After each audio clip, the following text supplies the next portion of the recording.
After the Fulani conquered the northern part of Nigeria, what next? What followed shaped the history of the northern part of Nigeria for what seemed like forever. Pay attention. You see, Uthman Danfodio did not just lead a jihad. No, he founded an Islamic empire called the Sokoto Caliphate. You see, after the conquest of the northern part of Nigeria, the Fulani unified the northern part of Nigeria under Sharia law, Islamic scholarship, and Fulani leadership. They ruled the north from Sokoto to Adamawa. That is why in Nigeria today, you will hear Sharia law, Sharia law. It did not just start today. That is what was used to unify the northern part of Nigeria, the Sharia law, the Islamic scholarship, and the Fulani leadership. You see, Uthman Danfodio, after the north has been conquered between 1804 to 1808, he created a decentralized system of administration in the north. He created caliphate, the Sokoto Caliphate. Some historical evidence pointed out about the Wandu also. So he created emirates in the north and appointed people in charge of each of these emirates. He called them the emirs. So the emirs were in charge of the emirates. So today when you hear the emir of this, the emir of that, that is Uthman Danfodio creation of an institution in the northern part of Nigeria. And by extension, they infiltrated into other geographical space in Nigeria where they conquer. That's why today you can hear the emir of Ilorin, even when Ilorin happens to be in the western geographical location in Nigeria. But they have an emir because they have conquered and what? Decentralized their institution. So people were in charge of positions. They created a system that enabled the payment of taxation. For example, you had the Waziri. He was the head of the officials. They had the Galadima. He was the head of the capital. They had the Madawaki. He was the commander of the army. They had the Dogari. He was the head of the police. They had the Maji. He was the treasury officer. They had the Salikin Ruwa. He was the head of the fishing place. They had the Salikin Father. He was the head of the palace workers, and they had the Salikin Power. He was the head of the butchers, the one you can call abattoir. So to go to abattoir, you have to meet the Salikin what? Power. To go to the head of the officials, you meet the Waziri. To go to the army, you meet the Madawaki. To go to the police, you meet the Dogari. To go to the treasury, you meet the Dogari, treasury officer. So people were in charge of positions. It was decentralized. People were paying taxes, but power and loyalty flowed back to the caliphate, the Sokoto.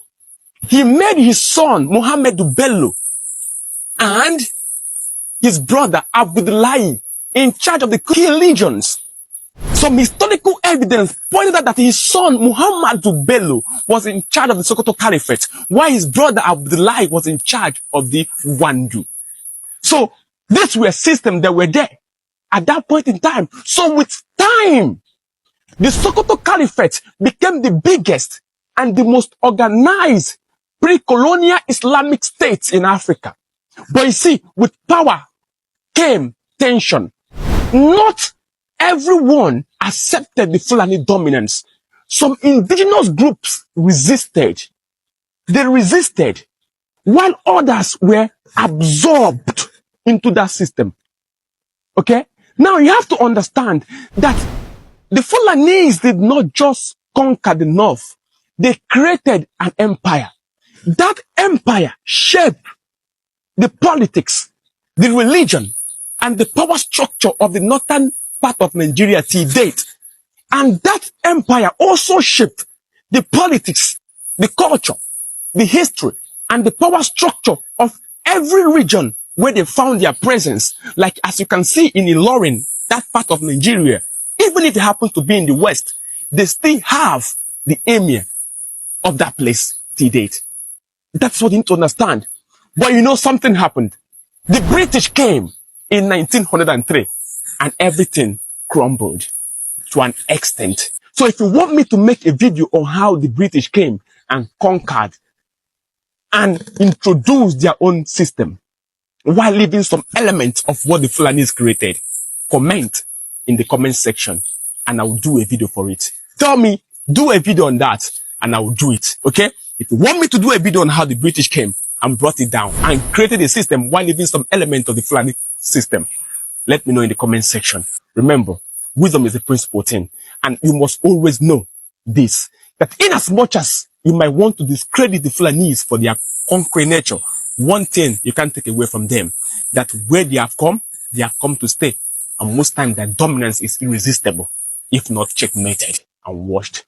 Okay? This video is not made to disorganize the unity of Nigeria. No, it's to enlighten you with wisdom and understanding. And what you do with knowledge depends on how you understand it. But wisdom is the principal thing, and knowledge makes a man unfit to be a slave. Wisdom Africa is the principal thing. You can follow me on all social media platforms, Modern Day Tankwaya. Facebook, Modern Day Tankwaya. If you're not following me on Facebook, you're losing a lot, because I post a lot of videos on Facebook. Follow me on Facebook, okay? Modern Day Tankwaya. Subscribe to my YouTube channel, Tankwaya Reads, where I review books on African history and the world at large. I have two YouTube channels. I have another one called Modern Day Tankwaya, where I post videos like this, consciousness. Okay? You can also follow me on Instagram, Modern Day Tankwaya. Let's grow together. Let's inspire our world and shape the nature and the future of our children with knowledge. Remember, I'm still going from schools to schools, giving free books to African children in their schools so that they can learn. So if you want to be part of this campaign of empowering our children in schools with book, reach out to me. My number is in my bio right here on TikTok. Okay? WhatsApp me. I'll also give you free books in less than 48 hours. I love you and I care about you, Africa. Wisdom is a principal thing. Aha! Woo!